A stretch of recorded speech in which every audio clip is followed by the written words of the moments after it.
অনেক সময় হয়তো এমন সিদ্ধান্ত নিয়েছেন যেটার জন্য ভবিষ্যতে আপনি অনুশোচনা করেছেন।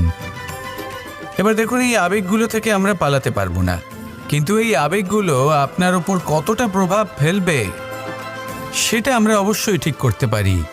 এই মনকে আমরা নিয়ন্ত্রণ করতে পারি। এটাই করুন, চিন্তা করুন, এই মনকে শান্ত রাখুন, স্থির হতে চেষ্টা করুন, আর তারপরে সিদ্ধান্ত নিন। আসুন আমার সাথে ভালোবেসে বলুন, রাধা রাধা। আপনি কি কখনো নৌকা যাত্রা করেছেন?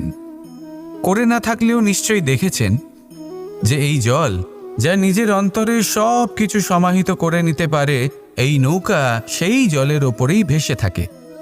নদীর স্রোত কাটিয়ে সে সামনে অগ্রসর হয়। কিন্তু যদি এই নৌকায় কোনো ছিদ্র হয় তাহলে কিন্তু সেই নৌকা ডুবে যাবে। আর এতে কোনো তফাৎ হবে না যে সেই ছিদ্র ছোট নাকি বড়, নৌকা ডুবে যাবে।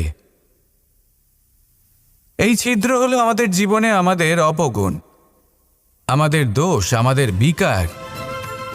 কখনো এটা ভাববেন না যে এই দোষ খুবই ছোট, হইতে কিছুই যাবে আসবে না।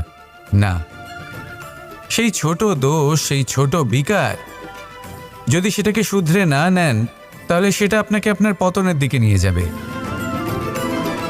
শেষ পর্যন্ত এটা আপনার ওপর নির্ভরশীল যে আপনি